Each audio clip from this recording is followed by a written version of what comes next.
Okay, so we're joined here by Lisa McLean and Adrienne Sauder from King's University College.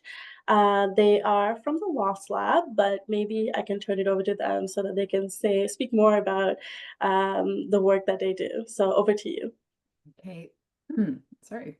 Thank you so much, Taryn, for that great introduction and for inviting us to join everyone here today and share a little our thoughts on non-death loss on campus and the folks at CICMH in general for all of the great work that you do throughout the year.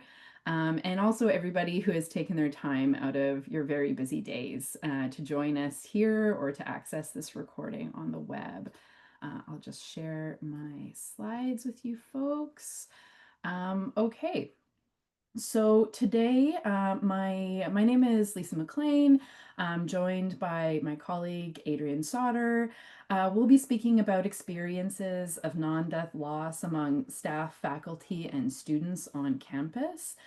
We know this topic is particularly relevant in light of the many changes that we've been seeing at colleges and universities across Ontario and also across Canada, with many programs being paused or closed, significant job losses, budget cuts, and a deep sense of insecurity that many of us are feeling in the sector in general. Students also feel these challenges, along with many sources of grief and loss that are frequently taken for granted as simply a part of the student experience.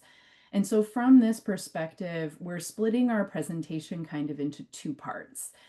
In the first part, I'm going to provide a bit of a conceptualization based on the theory and the literature on non death loss and grief, and discuss non death losses that staff and faculty might be coping with in light of some of these budgetary crises that we are being met with right now.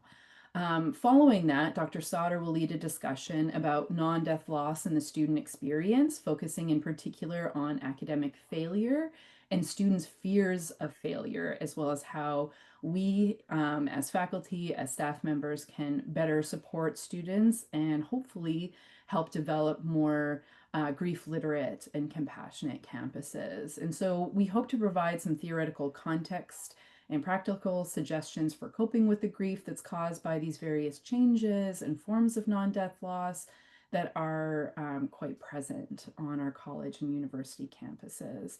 Um, First, just very briefly, we'd like to begin with a bit of an introduction. As Taryn mentioned, Adrienne and I are both researchers with the Grief and Loss Research Lab, or the Loss Lab, at King's University College, which is an affiliate of Western University here in London, Ontario. The lab was formed a couple of years ago by our colleague, Dr. Carrie Trayer, and is growing now into a space for collaboration, student mentorship, and public education on topics related to death, dying, grief, and loss, which is, of course, the subject of inquiry in the Department of Thanatology, where we both teach.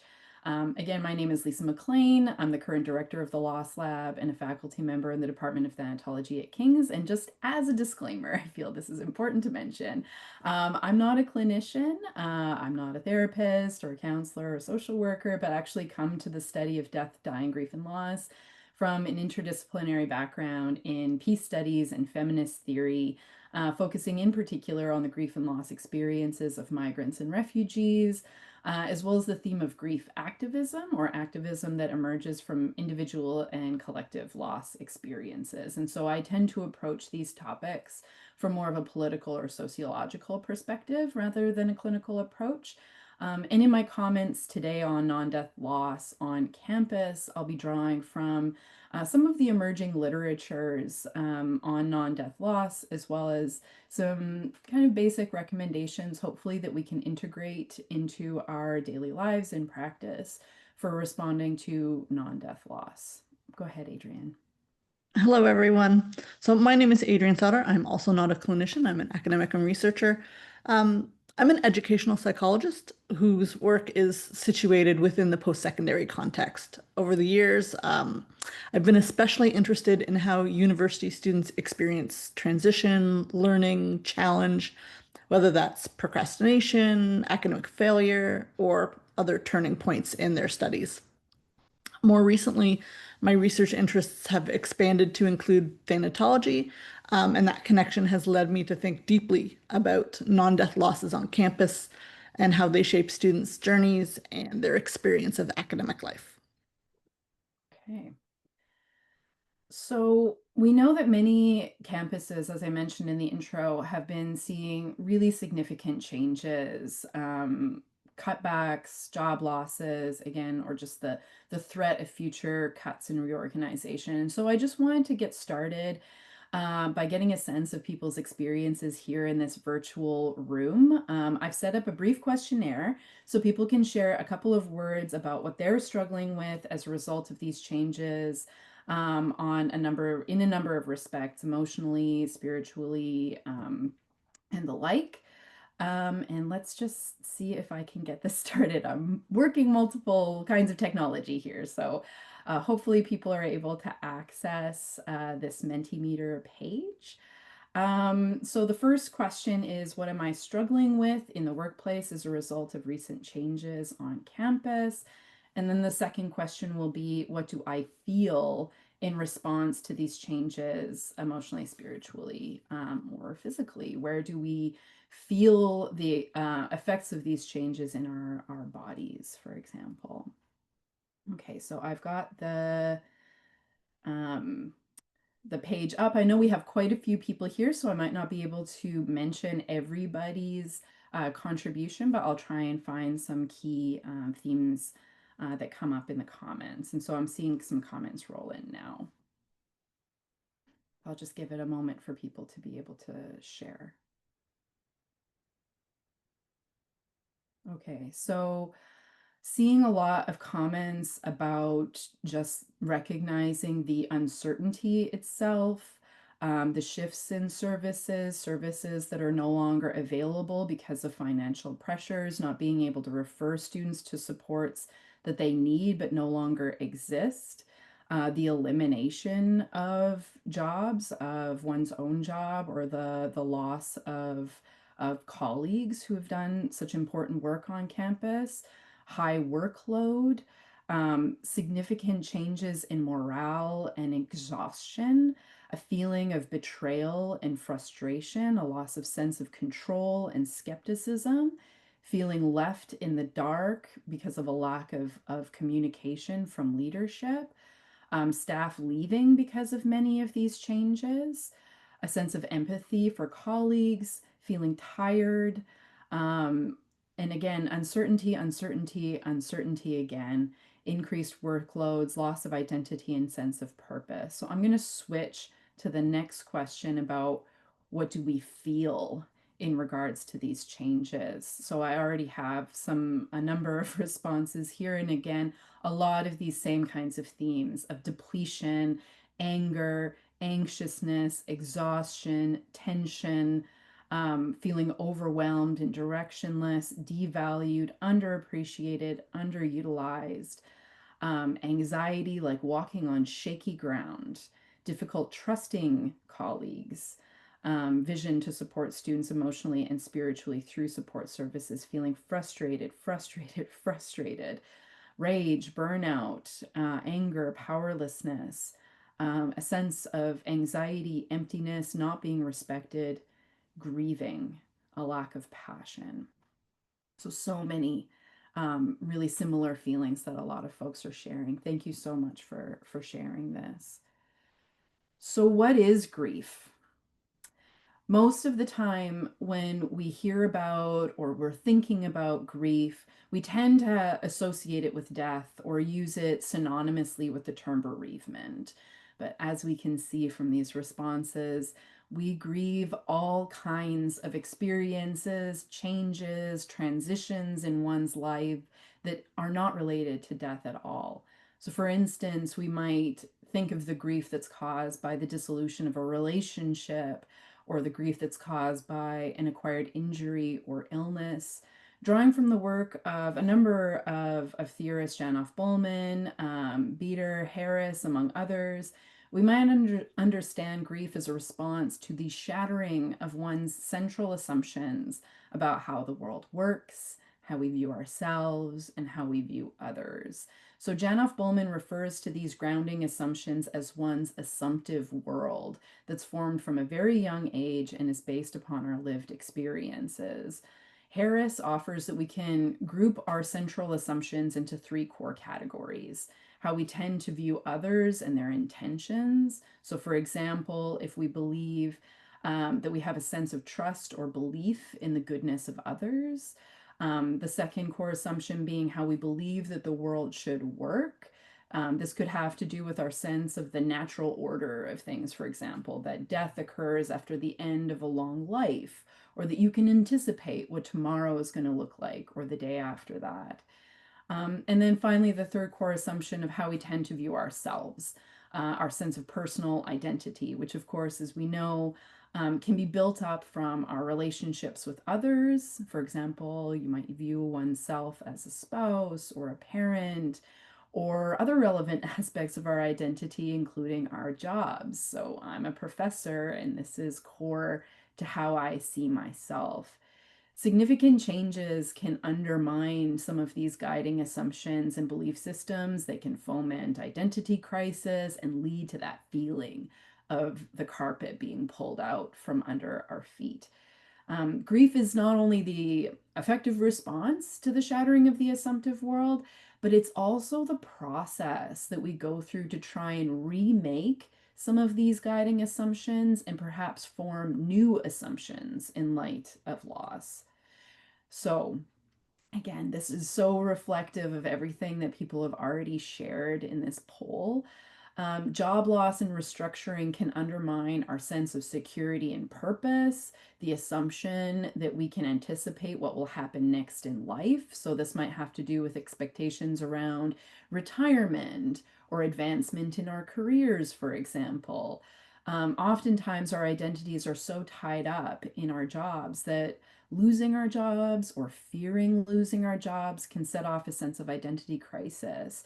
If I can't do this, then who am I? I've worked so hard for this. My job is so core and meaningful to what I'm putting out in the world and also to how I see myself, that it's hard to recognize myself without this core aspect of my identity, for example.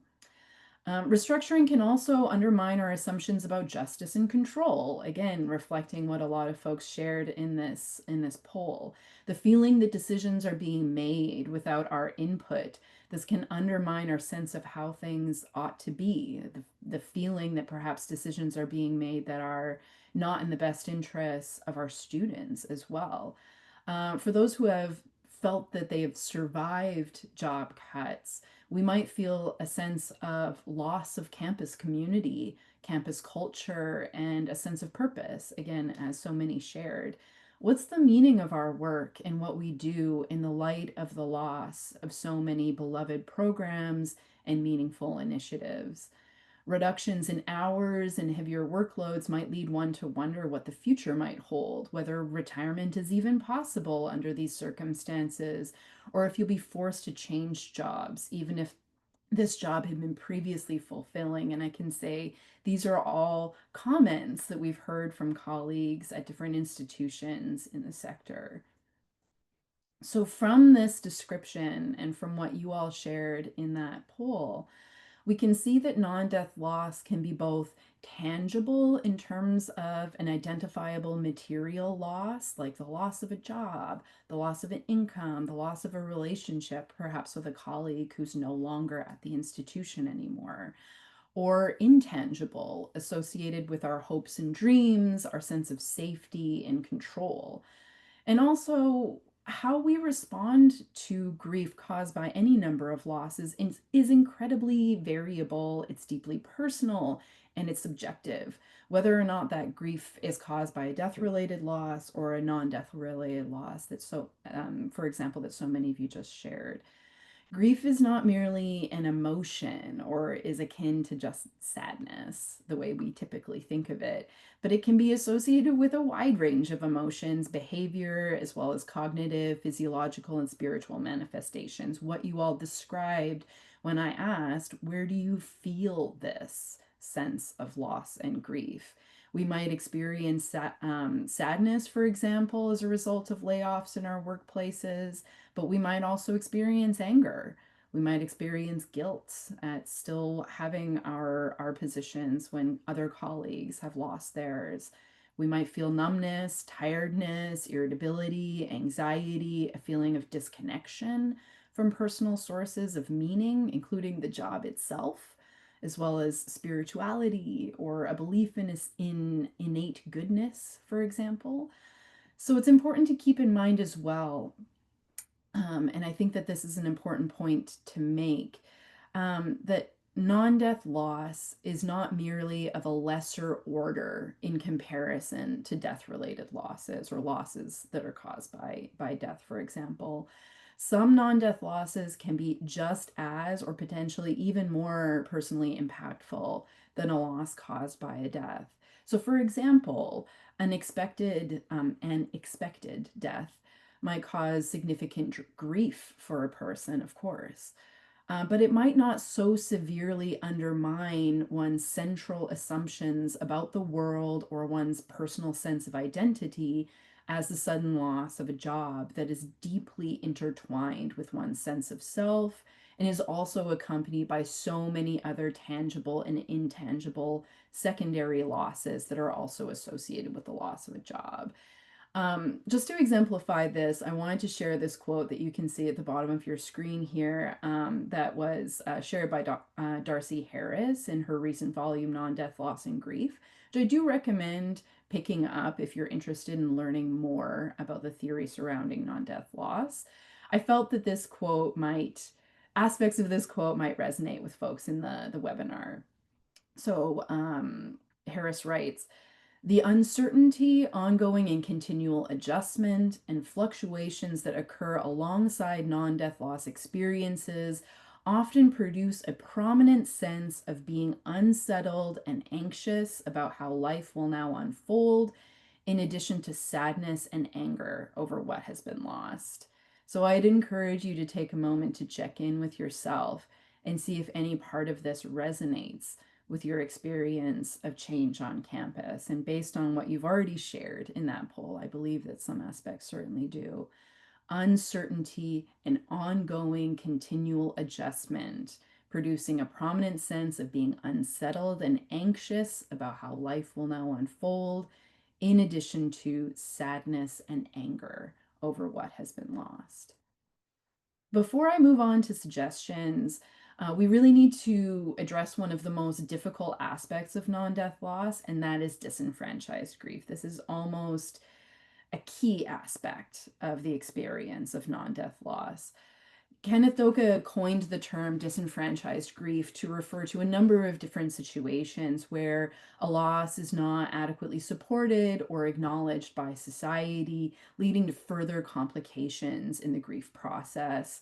As it relates to non-death loss, this typically emerges when there's a failure to recognize that a loss has even occurred, that a person might be grieving, or that there's a lack of recognition of the impact or significance of that loss. So, for example, when people are laid off or elect for an early retirement package, their coworkers and colleagues might never have the opportunity to say goodbye or to recognize the significance of that person the way that you would with a retirement celebration or other kinds of rituals that we might have to mark that a loss has taken place. There are very few rituals associated with non-death loss. And this is certainly something that I was thinking about at our institution. There was an offer of early retirement packages, which some colleagues did take up.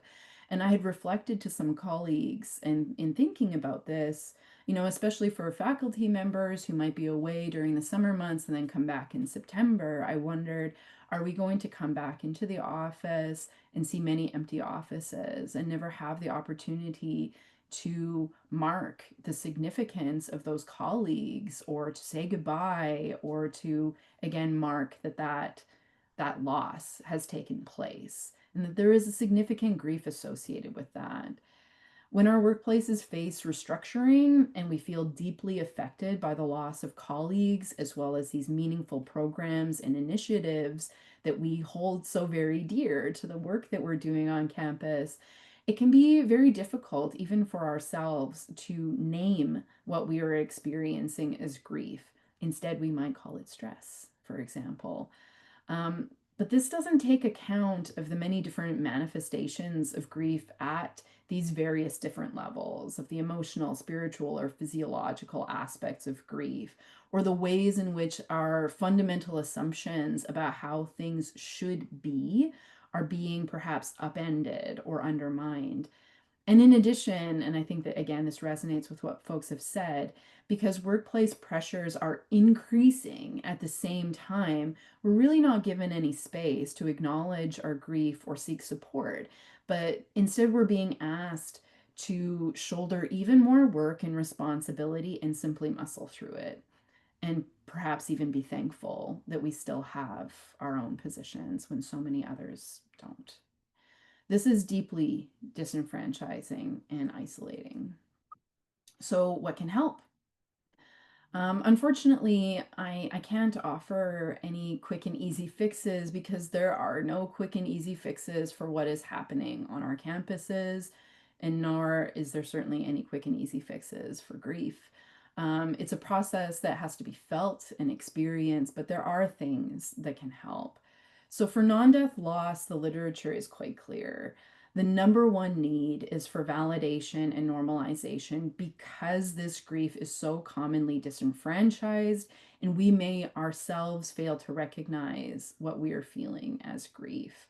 We need to re enfranchise that grief, to name it, to recognize these changes as significant, and the varied grief responses that we may be feeling as valid, acknowledging that grief appears in so many different ways in our lives. This needs to be done not only individually in recognizing and validating the grief that we ourselves may be experiencing, but it also must be attended to in the collective through efforts to build a more grief literate, compassionate community on campus. So, hegemonic Western modes of responding to grief tend to be highly individualizing, they tend to be pathologizing, seeing grief as a problem to be solved on one's own or in a medical setting, for example, and also as quickly as possible so we can get back to normal or typically get back to work. Instead, we're inspired by the work of Lauren Breen and colleagues who developed this concept of grief literacy, acknowledging that loss and grief um, demand a collective response rather than solely an individualizing, isolating kind of response, rooted in an ethics of care and an awareness of our innate interdependence. So, being seen and having our grief acknowledged and validated socially is deeply impactful and can support a process of meaning making, of trying to make sense of our world once again when so many of our meaning structures have been undermined or shattered. And this is another key need in responding to both death and non death loss, of rebuilding one's guiding assumptions about the world and oneself. But at the same time, I have to acknowledge we do face a problem. Support groups, grief cafes, grief circles, these are all known to be quite helpful across all of these domains of validation, building community, engaging in meaning making. But we also have to acknowledge that within the workplace, the source of where the pain is coming from, this may not always feel like or be a safe place to share one's feelings and thoughts about layoffs, restructuring, or other workplace challenges. So, acknowledging this, I wanted to offer some small suggestions from the organizational level, interpersonal or team level, and also for the individual that might be helpful in responding to grief that's caused by non death loss while also acknowledging this basic limitation of the nature and reality of the workplace. So I'll spend a little bit less time here, but I do think it is really important to outline and acknowledge the responsibility of leadership and the organization in responding to grief on campus and contributing, ideally, to building a more grief literate and compassionate community. Um, so at the organizational level, I might stress or suggest the importance of creating space to debrief significant changes rather than simply announcing them by email, as well as recognizing both the material as well as the emotional impacts of changes on staff, while avoiding diminishing the significance of these changes or making allusions to the need for us to all just muscle through it and work harder and get through this together. There needs to be a moment to recognize the deeply impactful nature of these changes. In a related note, if we're to create campuses that are spaces for community, for creativity, for active inquiry, we need to see low morale and burnout as contrary to the mission of the organization. How can we possibly foster a dynamic and supportive learning environment for our students if staff and faculty are burnt out and feeling alienated from the space entirely? And then finally, fostering genuine dialogue and input is also key for attending to that sense of loss of control and purpose that so many are experiencing on campus. At the interpersonal level, we can be guided again by the recommendations of Breen and colleagues for developing a more grief literate, compassionate communities in general. We can attempt to carry ourselves in ways that make some of these changes, these very devastating losses, a bit softer for ourselves and for those around us.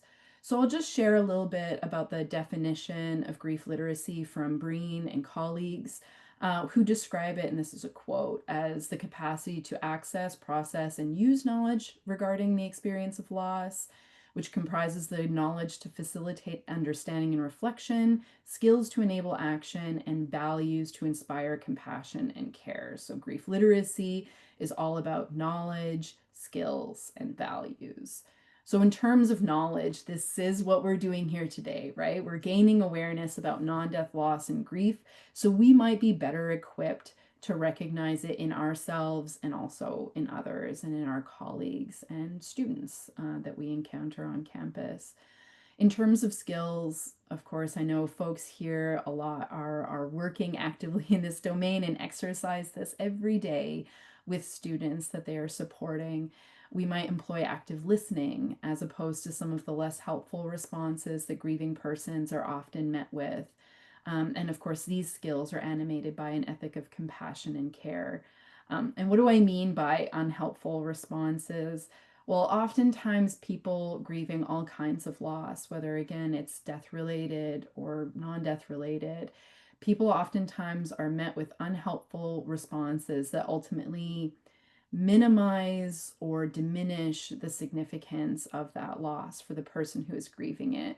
So on campus, we might hear, well, you'll always find something else, don't worry. Or look on the bright side, at least you didn't lose your job. At least our program still exists for now. These responses, as well intentioned as they may be, can have the effect of minimizing or invalidating one's experiences, or at the very least, shutting down conversation about the impact of job loss and change on campus.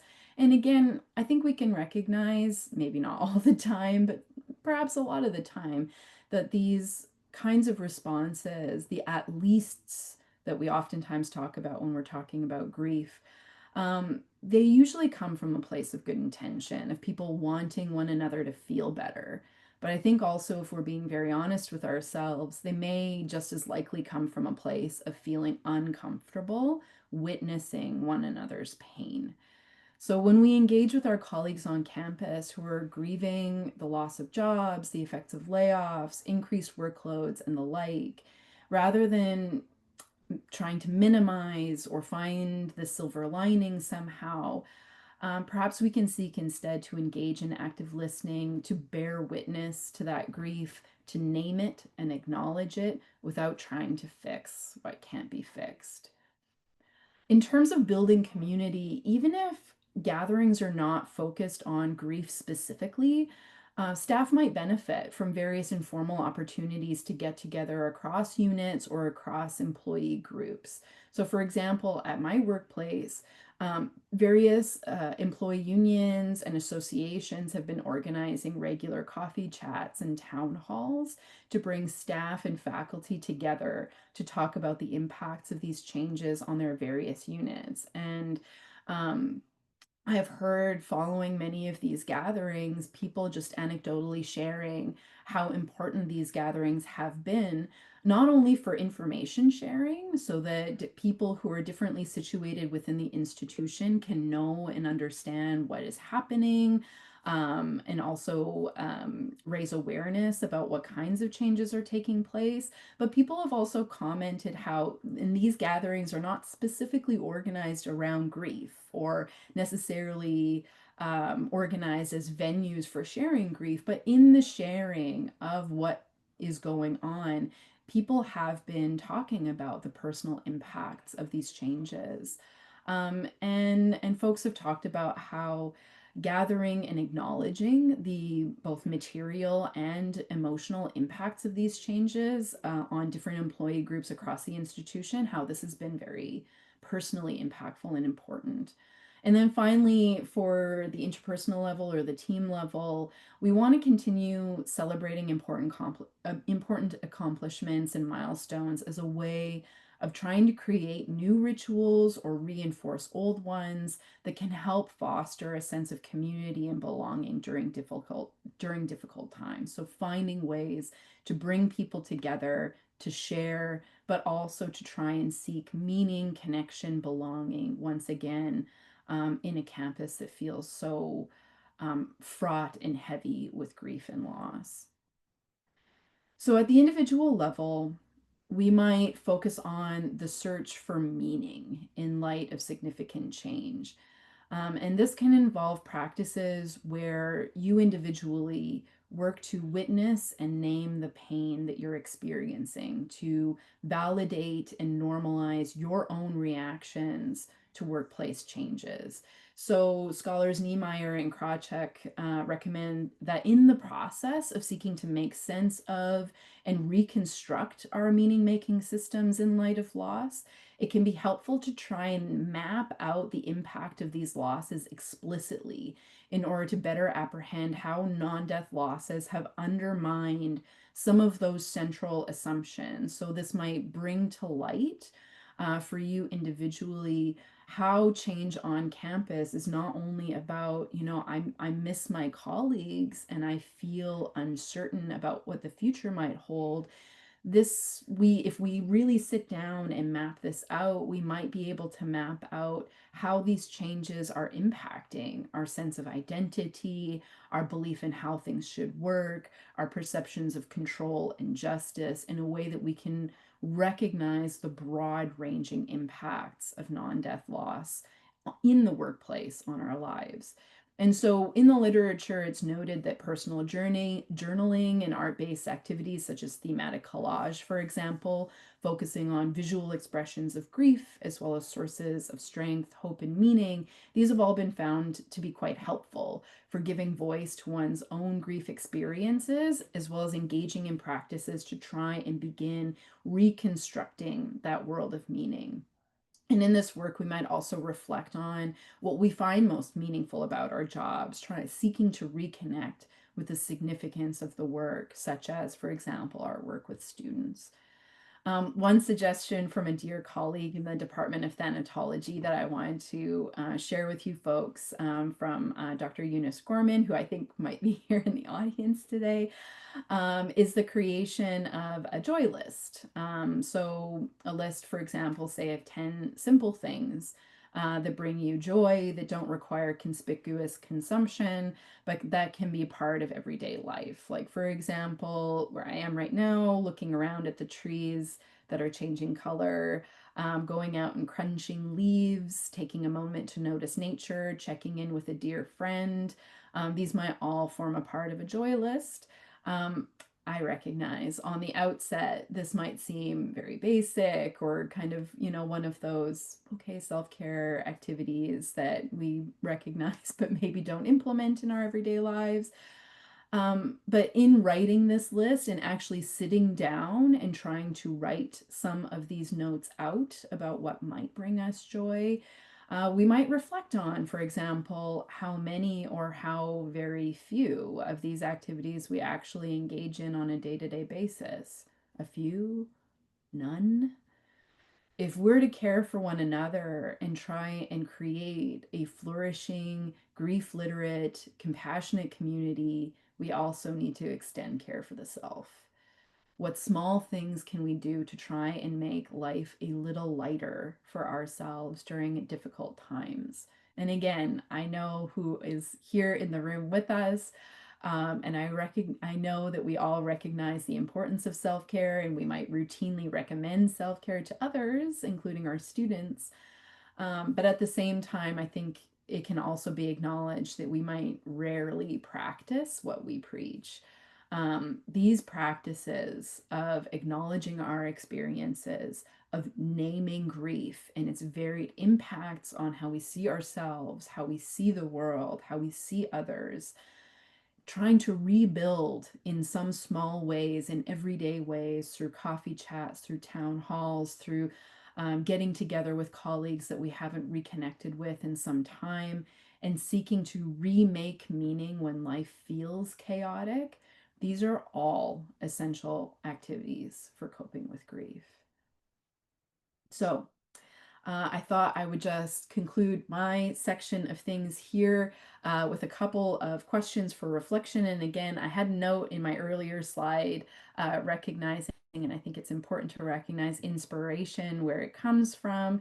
Here I'm recognizing inspiration from an absolutely fabulous event that was organized by students and faculty members in the Department of Thanatology and School of Social Work here at King's, for some of these really great reflection questions. So my first reflection question is to ask, who or what inspires me at work? So again, reconnecting with that sense of significance, of meaning within the workplace.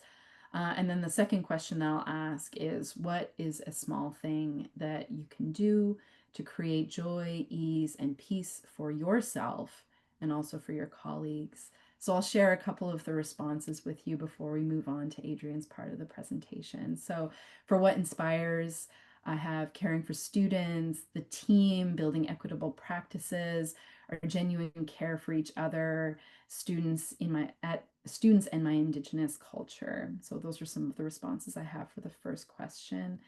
In terms of the small things that we can do, some share, I've created a quote wall with funny quotes that my colleagues have said. What a fabulous idea. Another, my team, students, stories of resiliency and growth from the pain, laughter, fun, walk, gathering, and sharing. The second, my coworkers, students, like-minded people, compassion, satisfaction for my role.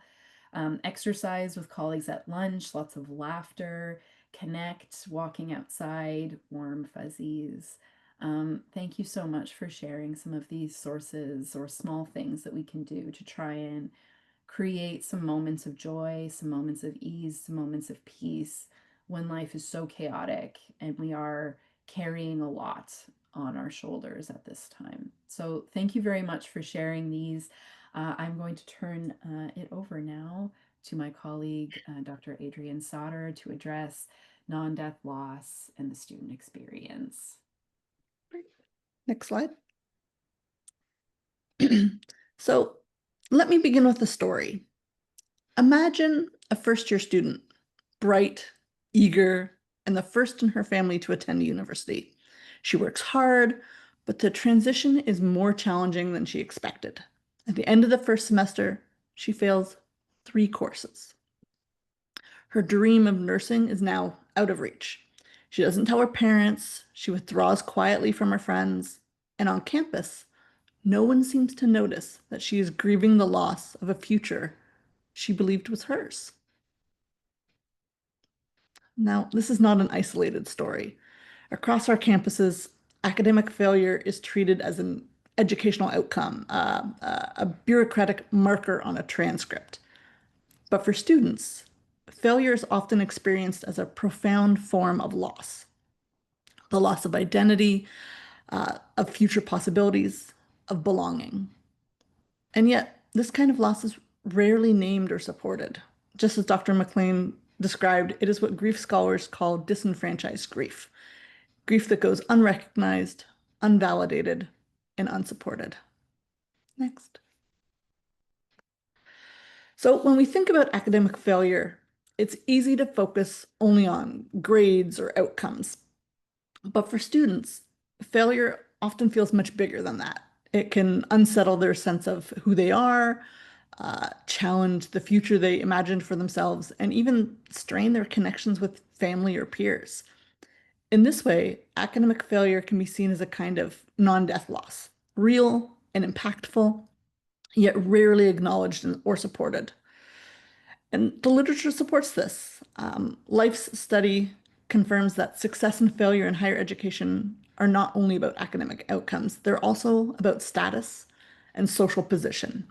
When students look around the classroom, they don't just see classmates, they see competitors, friends, and reference points for their own identity. Failure then is not simply a grade on a transcript, it is a loss of place within a social and academic community. And for many students, this loss goes even deeper. Academic failure can represent the collapse of a future self, the imagined professional, the degree holder, the person their family expected them to become. Career aspirations that once felt solid can evaporate with one failed course.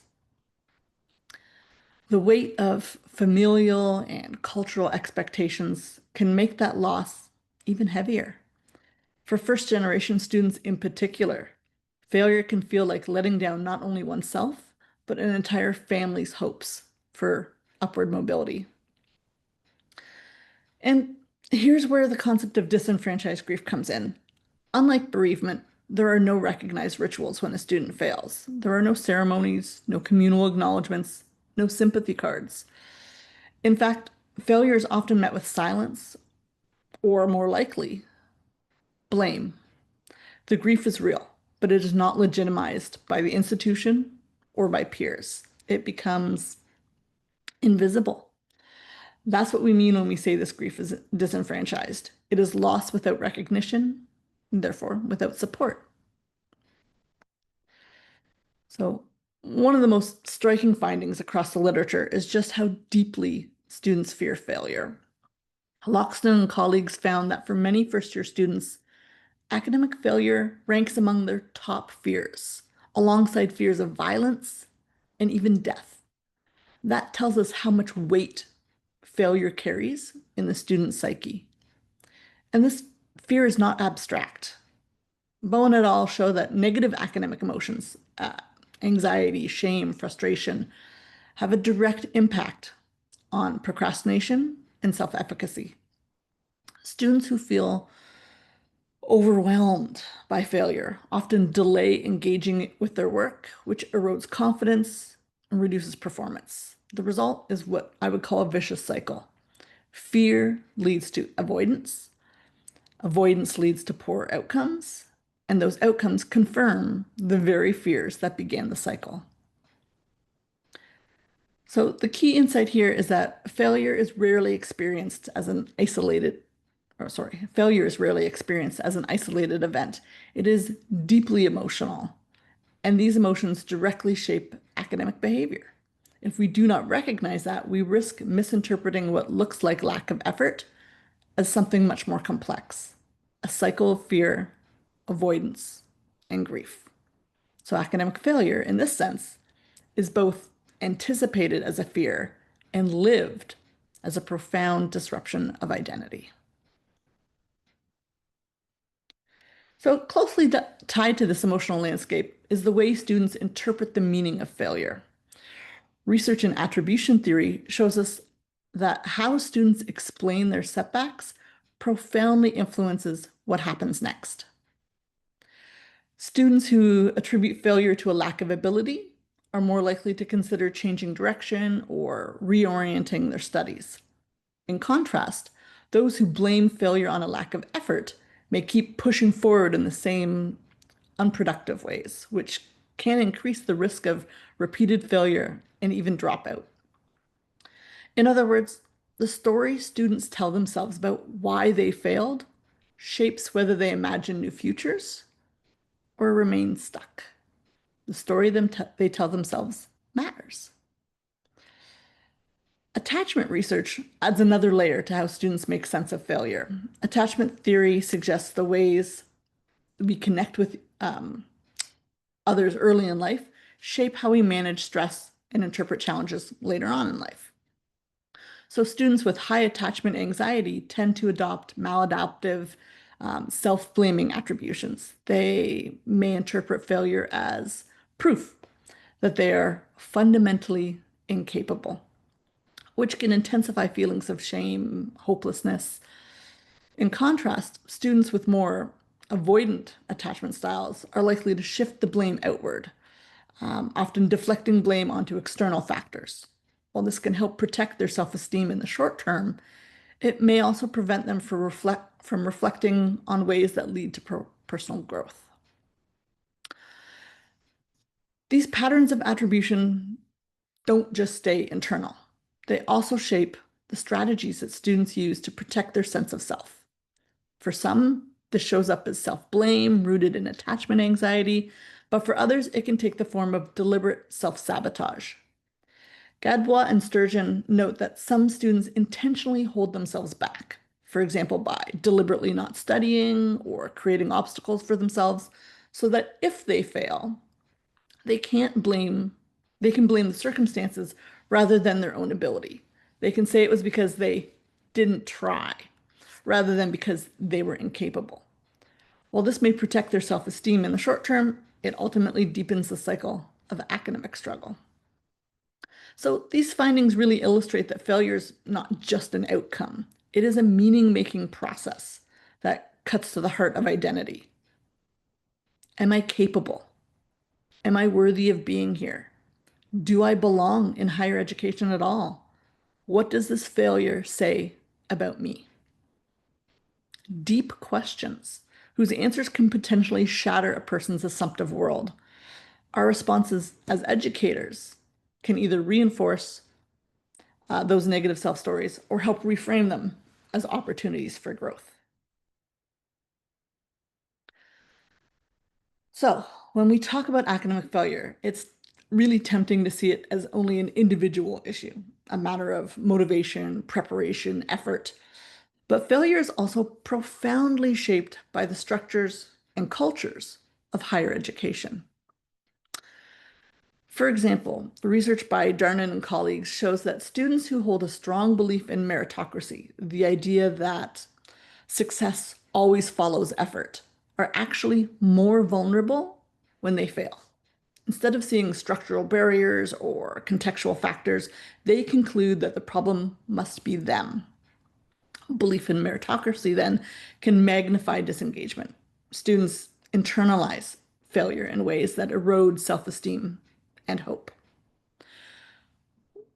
We also know that not all students experience failure equally. For first-generation students, marginalized groups, or those from underrepresented communities, the burden of failure is disproportionate. Failure can mean letting down not just themselves, but their families, their communities, or even proving the stereotypes that already surround them. The grief in this case is layered. It's not only about grades, but about lost opportunities and social mobility. Life study highlights that success and failure in higher education are not experienced in isolation. They are deeply connected to social position and peer standing. Academic outcomes become more than personal achievements. They carry social meaning that can either elevate or diminish a student's sense of belonging. Students constantly compare themselves to others, and academic outcomes ripple through social networks. A single failed course can disrupt not only an academic trajectory, but also a student's sense of belonging among peers. And so this social dimension helps explain why academic failure can feel so heavy. It is both an individual setback and a relational loss. So when we think about academic failure, we must broaden the lens. It's not only an individual event, but a cultural and structural phenomenon. Institutions that ignore these dynamics risk misattributing student struggles to individual weakness rather than to systemic contexts that shape the everyday experience of loss. All right, so what happens when a failure occurs? When students experience academic failure, the consequences go far beyond grades. Emotionally, they may feel shame, hopelessness, or even a deep sense of withdrawal from their studies and social connections. These feelings don't just arise in the moment, they can linger, shaping how students see themselves and how willing they are to re-engage in learning. Psychologically, many students turn to disengagement as a coping strategy. By pulling back, they shield themselves from the pain of further failure. But this withdrawal also prevents them from finding new pathways forward. Research by Darnan and colleagues shows that beliefs in meritocracy and personal responsibility can intensify this disengagement, especially when students already feel marginalized. But unlike bereavement from death loss, there are, again, no rituals for academic failure. And as I half joked earlier, there are no sympathy cards. There's no structured acknowledgement. Instead, failure is met with silence, stigma, and so students internalize the loss as personal inadequacy rather than as a legitimate grief experience. And this is what makes it disenfranchised grief, the absence of recognition, support, legitimization. All right, I want to bring us back to the central point. Academic failure is not only about performance metrics. It disrupts identity, belonging, hope. And when these losses are left unrecognized, students are left to grieve alone. Failure challenges who students thought they were and who they imagined they would become. It erodes their sense of place in the academic community and sometimes even in their families or cultural groups. If we can begin to see academic failure through this lens, higher education becomes more human. We shift from seeing failure as simply an outcome to be corrected and toward understanding it as a loss that requires acknowledgement, compassion, and support. So the key takeaway is this: by recognizing academic grief, we have an opportunity to transform our institutions. We can build more inclusive learning environments where students are supported not only in their successes, but also in their setbacks, where loss is acknowledged and where new pathways forward are actively nurtured. So what can we do? First, normalize the conversation. We must name academic failure as a form of loss and grief. When institutions recognize this openly, students no longer suffer in silence. Second, build reorientation pathways. Cincinnati et al. Showed that students who reorient after failure, shifting programs, reconsidering study fields, are more likely to persist to graduation. Counseling and advising services can actively support this reorientation process.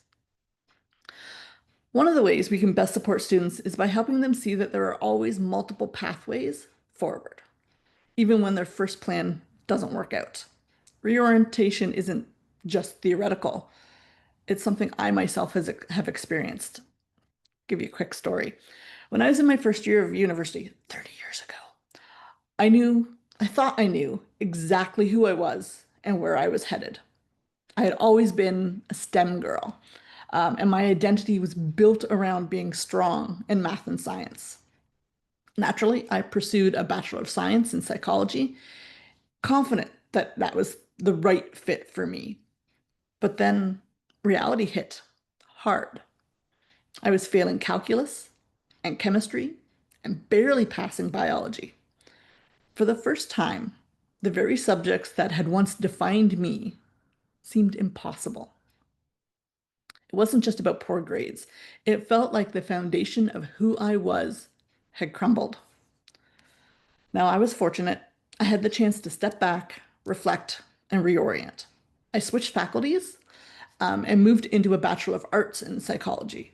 So the degree outcome was basically the same, but the new pathway allowed me to succeed and, more importantly, to rebuild my confidence and my identity as a capable student.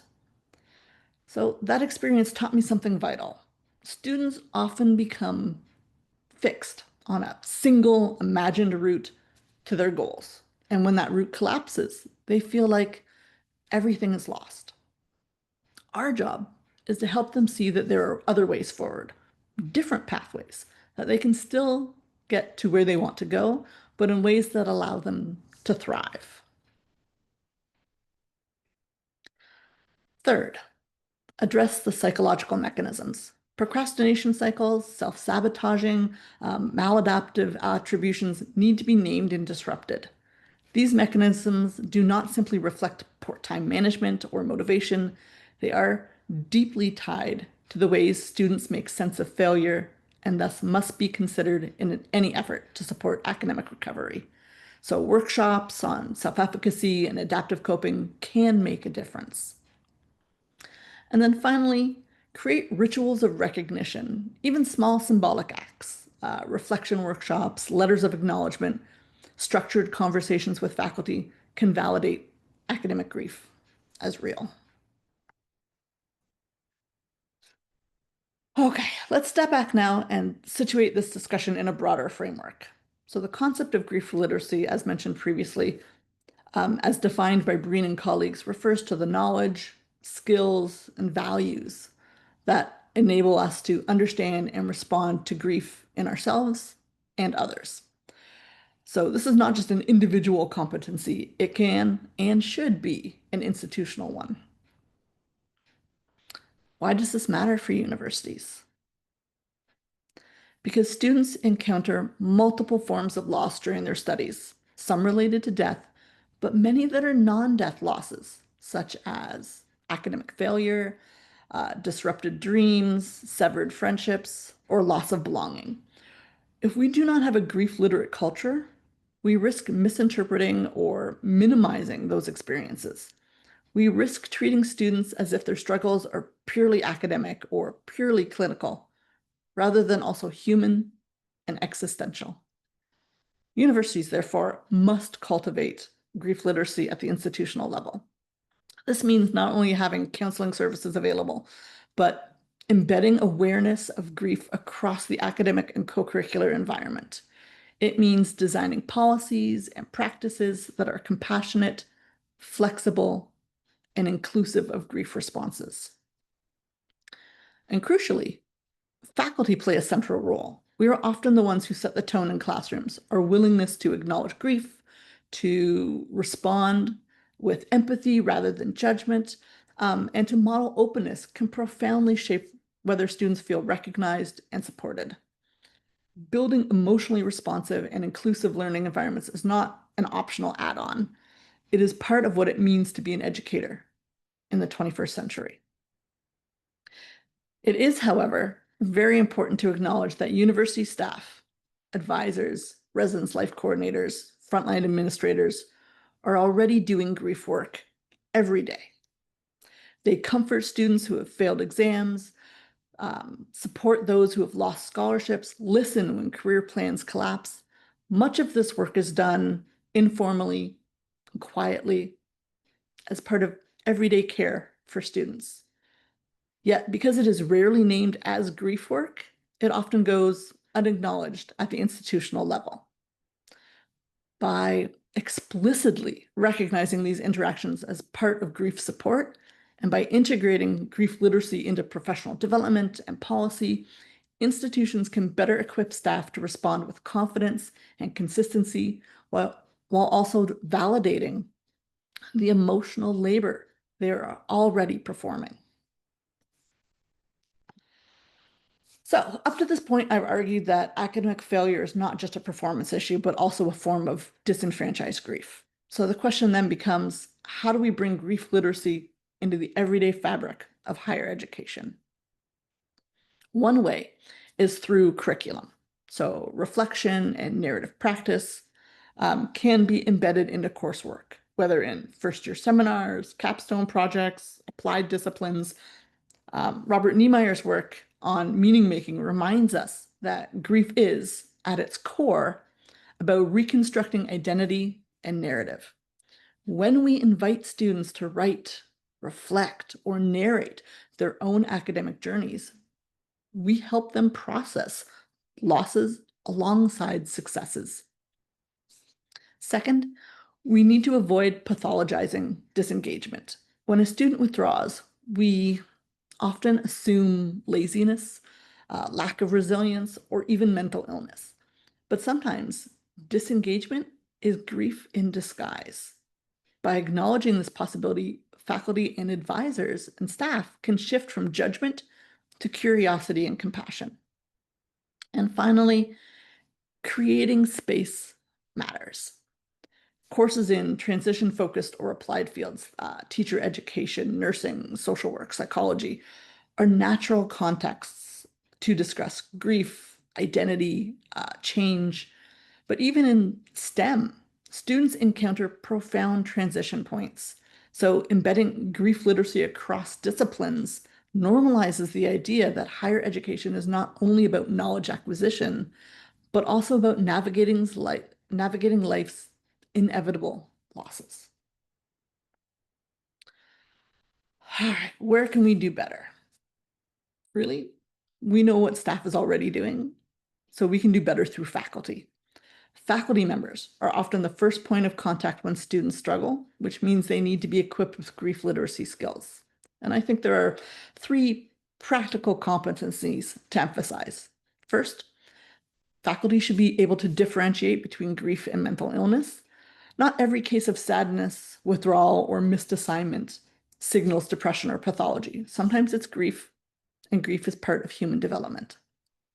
Second, faculty can normalize grief. Simply saying, "It makes sense you're grieving this setback," validates the student's experience and helps reduce stigma. Third, faculty should know where to refer. This means building relationships with campus counseling services, peer groups, community supports. But beyond individual responses, institutions have a responsibility to prepare faculty. Teaching and learning centers can provide grief literacy training. Course design can include trauma-informed syllabi and compassionate extension policies. Small acts of flexibility, the ability to grant an extension when grief is present, can make a profound difference. In short, faculty are not therapists, right? But they are educators with immense influence on whether grief is recognized, normalized, and supported. Let me return to the student that I began with, the one who failed her courses and withdrew silently. What would change if, instead of interpreting her failure as only academic deficiency, we also saw it as a loss deserving recognition? If we created a campus culture where students could grieve futures that didn't unfold and be supported to imagine new ones? Failure in higher education is inevitable for many, but disenfranchisement is not. If we acknowledge the grief of academic failure, we not only support students more humanely, we also affirm that their worth extends beyond their grades. So again, we've provided an opportunity for some thought and reflection. Lisa, can you move the slide forward? Sure can. Awesome. So 2 questions that we'd like to kind of leave you with today. First off is, what is one thing that you are taking home with you today from all of the things that we have discussed? And second, what is one thing that you can do to help make our campus communities more grief literate? I think these are really important questions. Lisa? Okay, so I'll just read off a couple of comments as they come in. We've got a couple of people in the room. All right. They're just kind of loading here. Okay, so we've got a couple of comments about the importance of recognizing disenfranchised grief and also awareness of grief literacy and how to support it. I have a question about more about the role of student service professionals in developing grief literacy, thinking about ways to create rituals of recognition and support. Others mentioned that they really appreciate that grief is not equivalent to depression, for example, normalizing non-death grief as a part of life, and again, not necessarily as an indication of depression, recognizing struggles differently, the importance of institutional recognition, validation, and compassion for non-death loss, and for all the job cuts and losses staff and faculty have experienced, the importance of institutions in, sorry, that last part is cut off, in fostering, I don't know, more grief literate campuses. Sorry, the comment was cut off. And then the importance for the institution to reach out to students who are struggling and to normalize struggle. I'll go on to the next question. One of the things that we can try to do to make our campus communities a little bit more grief literate involve modeling, building strong cross-sector collaborations from student services and faculty. And I will just mention any others as they come in, but perhaps as we are waiting for folks to respond to the poll, if you're interested in responding, we can also take this time to open for specific questions that people may have. We do have some questions already in the Q&A, so I will go through them. But before that, I just want to quickly acknowledge some of the comments in the chat. We have folks from the UK who are very appreciative of this presentation. They're going through many of the same experiences and are planning to share this webinar. Somebody else has said, great comments, Adrienne. Academic failure can also disrupt access to funding that is based on grades, funding that students depend on to access post-secondary in the first place. And then we have somebody else say, I find we are in a delicate dance with this generation of students between validating and naming and then building capacity, naming the grief associated with the loss of assumptive world following failure, and then balancing that with reframing failure as opportunity. Key mechanisms for change and success, and opportunity to adopt a growth mindset. Would you like to comment on any of these comments? There's more coming in. Some really great stuff here.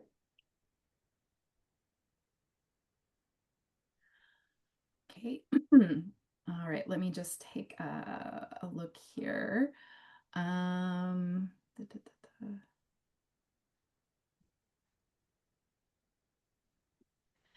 Yeah, I really appreciate this comment, and maybe Adrienne, you might jump in more here as well about this delicate dance of naming and validating and building capacity, of seeing grief as being fundamental, or failure as potentially fundamentally disruptive, as perhaps shattering or undermining that sense of assumptive world, but then also balancing it with reframing failure as opportunity or a mechanism for change, success, opportunity to adopt a growth mindset. I do think that this can be a part of a compassionate conversation rather than necessarily trying to get students to see the bright side. You know, if that push to try to see grief as not, perhaps not being as bad as what students feel it is, of recognizing and validating the grief that students experience, and also perhaps opening some conversations about how our grief can teach us some things, and maybe developing a conversation or an inquiry about what we might learn. Adrienne, do you have any other kinds of thoughts or suggestions on this point? Yeah, I think it really is a delicate balance because there is room to grow, but we don't want to push aside the grief just to grow. There has to be this acknowledgement like, yeah, that sucks, right? This is not awesome. This is not fun. This is painful.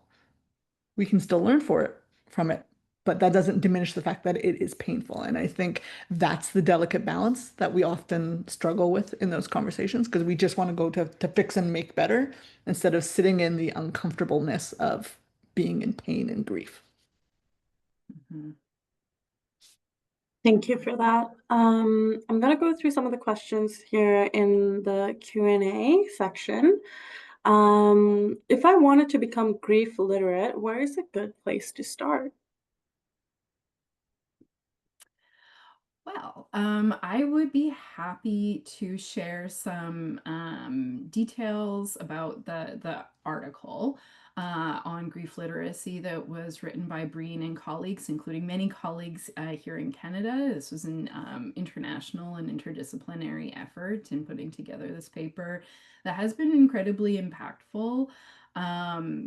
In the field of thanatology. So I can find that citation and provide it to you because one of the things that I also really appreciate about this piece from Breen and colleagues is that it is also a really great opportunity for learning and reflection with students because the article itself was built up out of a workshop experience with again this interdisciplinary group of scholars where they were reflecting on and engaging in a visioning activity of what would a grief literate society look like. We can account for all of the ways that our society fails to be grief literate, but also how would we know that we were living in a grief literate society? What are the many capacities that we would see reflected in such a society? And this is where they break down in the knowledge and the skills and values.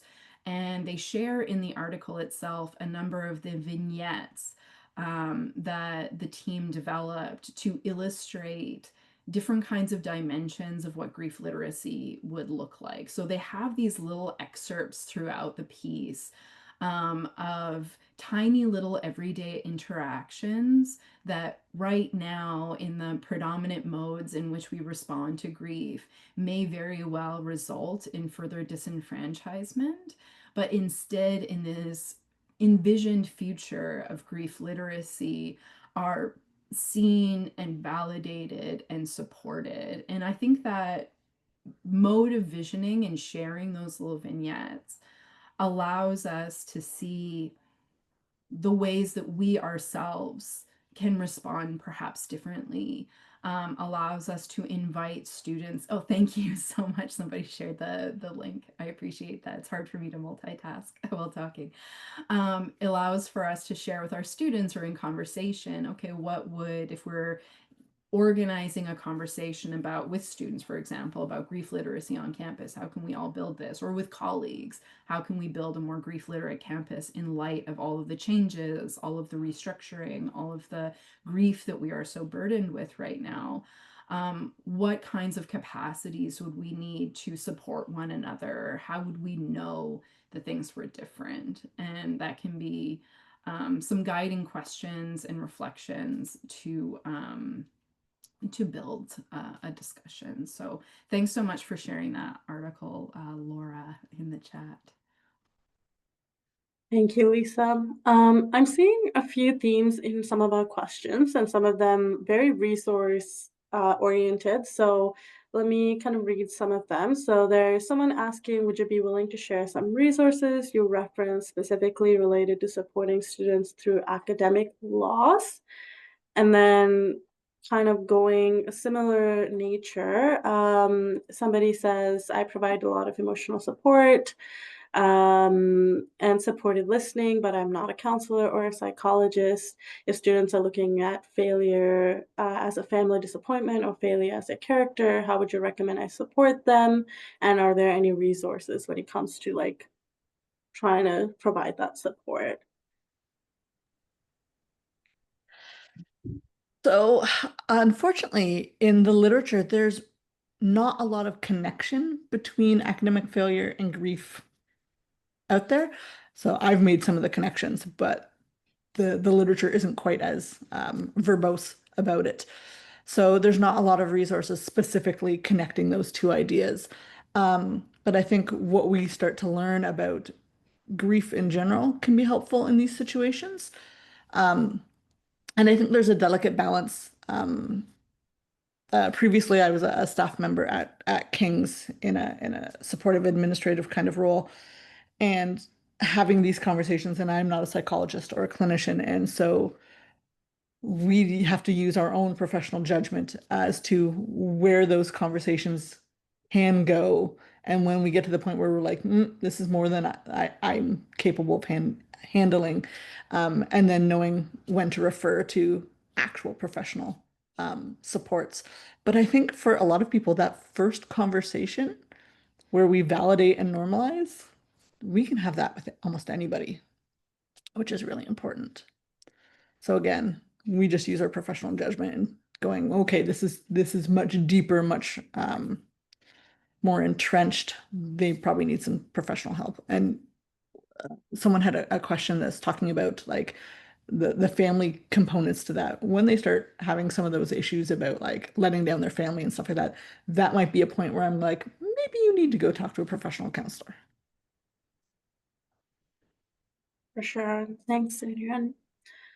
There is also another question about group collective loss.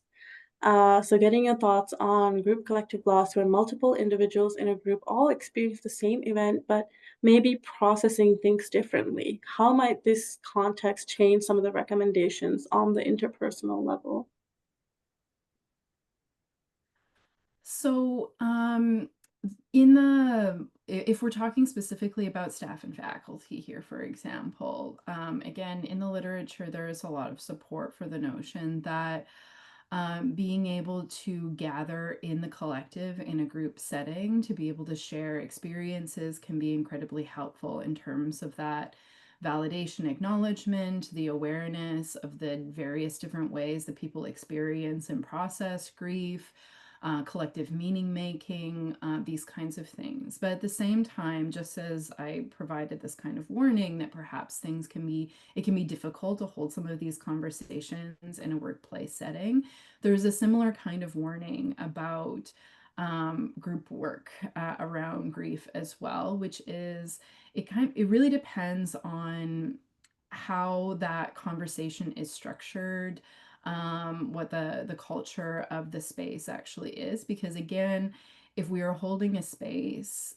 for people to talk about their grief experiences and they may be responding to grief in very different ways, if we have some of those similar kinds of responses that seek to create perhaps like a hierarchy between the different kinds of grief that people may be experiencing or losses that people may be responding to, or there's those similar kinds of sentiments that minimize or rationalize or invalidate people's experiences of loss and also the ways in which they may be processing their grief, this can furthermore continue to disenfranchise those same loss experiences, which just compounds the grief that people are experiencing. So I would say that so for example, on our campus, as I mentioned, we've been holding some of these coffee chats and other kinds of gatherings across units that haven't specifically been focused on grief itself, but have been spaces where people share what they're going through and share knowledge within the institution that's been helpful. If we were to try and create spaces specifically talking about grief, one of the things, of course, that's very important is the acknowledgement of confidentiality within the space, because this can inhibit people's feeling of the ability to be able to share, while also acknowledging that we can't guarantee confidentiality, especially in a workplace space. So people have to be aware of that in advance of sharing. And then also trying to create some kind of, the housekeeping ground rules that we might have for any kind of discussion specifically on these points of we are here to validate and to support and to acknowledge that grief emerges from all different kinds of losses, and even on the outset, something that may not directly perhaps affect one person, like layoffs at an institution. If you still have your position, this still may be deeply destabilizing of those underlying assumptions that we have about how the world works, about identity, and so on and so forth. And so we can't predict necessarily how people are going to respond to the events that are taking place on campus. And so trying to create some kind of framework or structure for conversation that is rooted on we are here to validate one another's experiences, to acknowledge that grief emerges from many of these experiences of loss and that it is felt and processed incredibly differently. And we're not here to try and make people feel the same way or process in the same way, but to create a space for validation, normalization, and support is kind of a basic recommendation that I might provide. Trying to create that sense of culture so that the conversation is focused on that key aspect of naming, validating losses that are frequently disenfranchised. So thank you for that. I also wanted to just mention a couple of things. Some folks are asking, okay, is there any groups or outside resources besides this one article that I mentioned that can be helpful? I was kind of pulling up my LinkedIn page because I follow a number of Canadian resources and organizations that are doing such excellent work around these various issues. So there's the Grief Matters group that is organized, I think, out of Dalhousie University, involving many of those who helped develop the concept of grief literacy, doing absolutely fabulous work. So you might look them up. Grief Matters, as well as the Canadian Grief Alliance, also doing really, really important work on grief broadly in Canada. So you might check out their work as well. Thanks so much, Lisa. There are some questions regarding terminology and what certain words mean. So we have a question asking to explain the difference between loss and grief, and then also to describe what ambiguous loss is, and is that different from non-death loss? Oh, okay, great. So good point about how we're using the terms that we're using. So a grief is this multi-layered response that is rooted in not only our affective responses or emotional responses, but also, again, in cognition, physiology, the spiritual aspects of the response to a loss. So the loss is what has changed. That has perhaps undermined some of these fundamental assumptions that we have about the world, ourselves, and others. And then grief is that response to the loss and the process through which we are trying to remake sense of the world and ourselves in light of the loss. This concept of ambiguous loss, for example, this is, at least from my knowledge, was coined by Pauline Boss in response to specific kinds of loss. So it is about when there is a change that is ambiguous in the loss is ambiguous in nature and is ongoing. So there's kind of two dimensions of it, of there being an absence and a presence. So sometimes an ambiguous loss comes up when we might have someone who is dear to us who is experiencing severe dementia or Alzheimer's disease, where they are there in front of us and yet they are not there. They are not the same. They are fundamentally changed. We're not able to engage in the same way that we did. And that is a non-death loss because this person is there, and yet we are experiencing that loss in the moment, in an ongoing way, in a way that we can't see an end to when this loss may, an end point is an ongoing loss. And then the other flip side of that absence and presence dichotomy can be characterized, for example, in the case where someone is not there, but we don't know where they are, or they may not come back into our lives in a way that we might expect. So or in a way, in a time frame that we can track. So for example, missing persons is this other kind of flip side of ambiguous loss. We do not know where they are. They are not here. They are absent, yet they are fundamentally present in the forefront of our minds in our everyday lives, because there is no resolution to what has happened. You don't know where they are, when they will come back. Sometimes people experience this kind of ambiguity surrounding the incarceration of a loved one. They are not present, but we don't know when this relationship may be brought back together again. People talk about this flip side of ambiguous loss in relation, for example, to the experience of both parents and children around adoption or foster care, that other person is not present, and yet, perhaps is at the forefront of our minds. And again, there's this ambiguity surrounding presence and absence. So it is this particular kind of loss experience that is incredibly difficult to process because of the ambiguity and uncertainty surrounding the loss. Sorry, that was a long explanation, but I focus in my research a lot on ambiguous loss, so I wanted to share the full explanation of it for you. So thanks for that question. I appreciate that. Thanks so much, Lisa.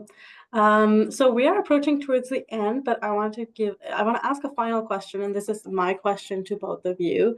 You are doing all of this great work, but it can be a lot of heavy work to kind of, learn about these things, talk about these things.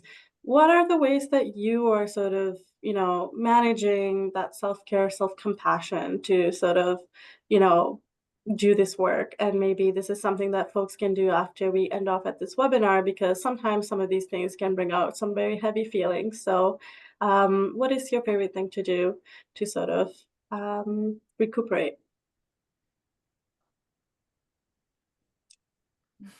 I'll go first.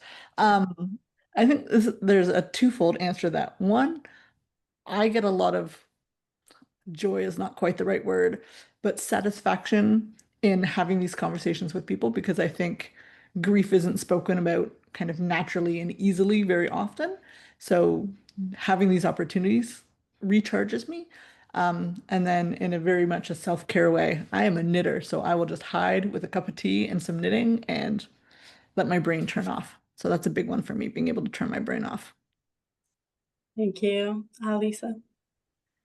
I am very similarly teaching in the program of, or the Department of Thanatology, and being able to engage with students on these topics, to be inspired and re-engage with that sense of being inspired by students, and how incredibly insightful and critical many of our students are, as a source of inspiration for myself, is something that certainly, lifts my boat up, or fills my cup, whatever you want to say.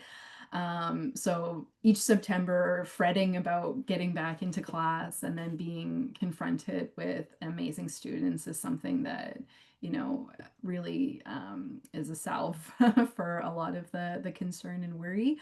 And outside of that, much to my chagrin on how correct a lot of, wellness folks are about activity, I recently got into a new activity, into rock climbing, and it is really great for mental health. It's not only physical, but also, to Adrienne's point, of something that can, shut off all of the kind of, circling thoughts about, whatever is happening on campus or work or what have you. That is all really, really helpful. So crunching those leaves, I love that, but, climbing those walls, that seems to really do a lot of good for me. So thanks for that question. Thank you so much. Okay, folks, we are at the end of our webinar. And if there's anything that Lisa and Adrienne mentioned in terms of resources, I will try to include those when I upload the webinar onto our website. If you want to check out where we upload our webinars on our website, I just posted the link in the chat. So please feel free to check that out.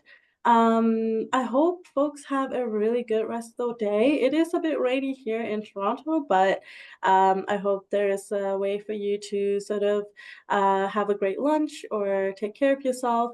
Thank you so much, Adrienne and Lisa. This was fantastic presentation and really, really grateful for your time. And thank you all for showing up today. And I hope you have a good rest of the week. Thank you. Thanks, everybody.